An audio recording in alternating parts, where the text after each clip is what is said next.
เจริญพรสาธุชนญาติโยมทุกท่าน วันนี้วันแรม1 ค่ำเดือน8หรือเดือน10เหนือเป็นวันอธิษฐานเข้าพรรษาของพระภิกษุสงฆ์ในพระพุทธศาสนาซึ่งเป็นพระบรมพุทธานุญาตที่พระพุทธองค์ทรงบัญญัติไว้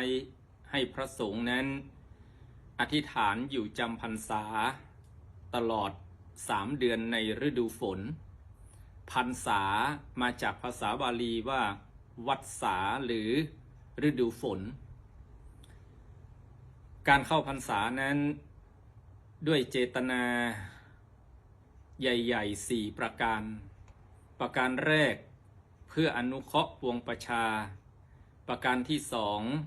เพื่อให้พระสงฆ์ได้ศึกษาพระธรรมวินัยประการที่3เพื่อให้พระสงฆ์ได้พัฒนาจิตประการที่4เพื่อส่งเสริมการพัฒนาชีวิตของพุทธศาสนิกชนชาวพุทธทั้งหลายการที่เข้าพรรษาเพื่อเป็นการอนุเคราะห์ปวงประชานั้นเริ่มต้นเดิมทีพระสงฆ์ไม่มีการอยู่จำพรรษาในฤดูฝนก็เดินทางรอนแรมไปเพื่อที่จะเผยแผ่พระพุทธศาสนาชาวชมพูทวีป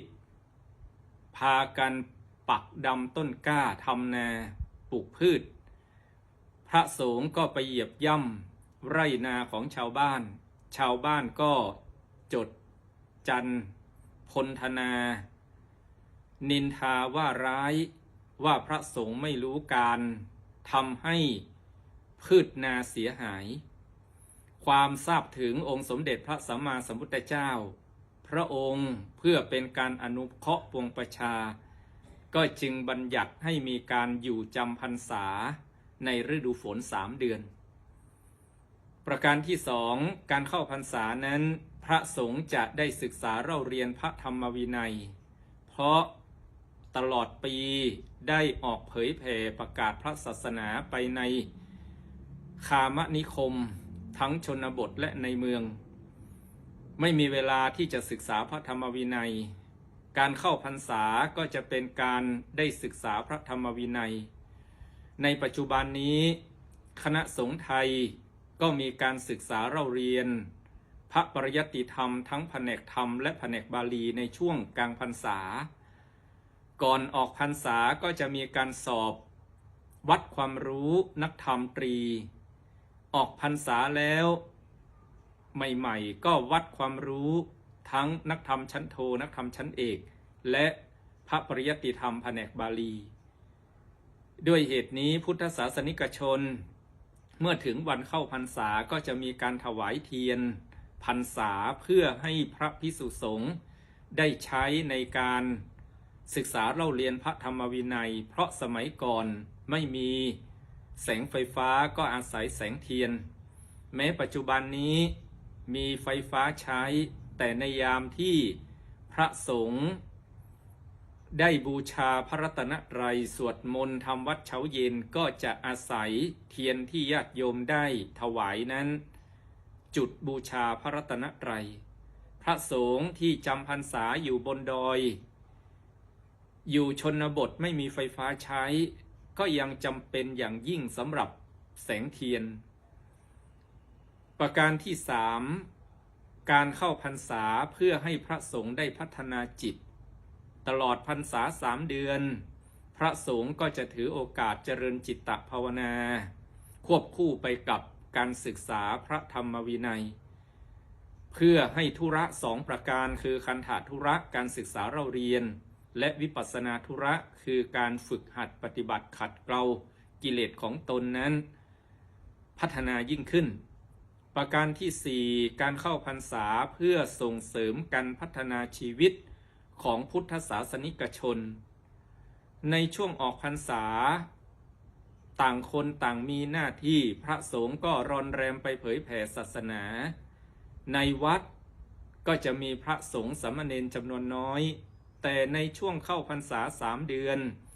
เมื่อพระสงฆ์อธิษฐานอยู่จำพรรษาตลอด3 เดือนไม่เดินทางไปไหน พระสงฆ์ก็จัดกิจกรรมส่งเสริมพัฒนาคุณภาพชีวิต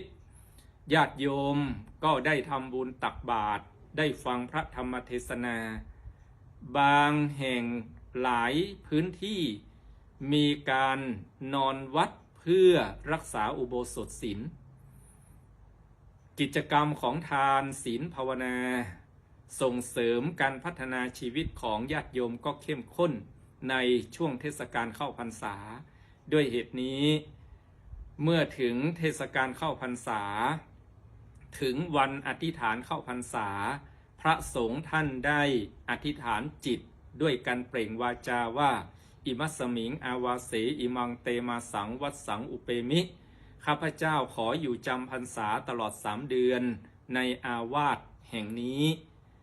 ญาติโยมทั้งหลายก็ถือโอกาสอธิษฐานจิตของเราว่าตลอดพรรษา3 เดือนนี้จะสร้างคุณงามความดีให้ชีวิตเราเพิ่มขึ้นบางคนก็อธิษฐานเลิกเหล้าเข้าพรรษาบางคนก็อธิษฐานทานเจมังสวิรัตตลอดพรรษาขอสาธุชนญาติโยมทุกท่านได้ตั้งจิตอธิษฐานเป็นการเฉพาะตน3 เดือนในช่วงเทศกาลเข้าพรรษานี้จะทำความดีอะไรให้กับชีวิตเพิ่มขึ้นเข้มข้นขึ้นเราก็ถือโอกาสวันเข้าพรรษาของพระภิกษุสงฆ์สามเณรนี้แหละอธิษฐานจิตของเราชีวิตเราก็จะมีความสุขความเจริญยิ่งขึ้นเราไม่มีโอกาสไปวัดก็เอาบ้านของเรานั้นเป็นวัดแล้วอธิษฐานรักษากายวาจาใจของเราให้เป็นบุญทุกวันเพราะกายทำดีปากพูดดีใจคิดดีนี้คือประตูที่เปิดไปสู่บุญเปิดไปสู่สวรรค์เปิดไปสู่ความสุขกายทวารกายทำดีวจีทวารปากพูดดีมโนทวารใจคิดดีชีวิตเราก็จะมีความสุขความเจริญขออำนวยพร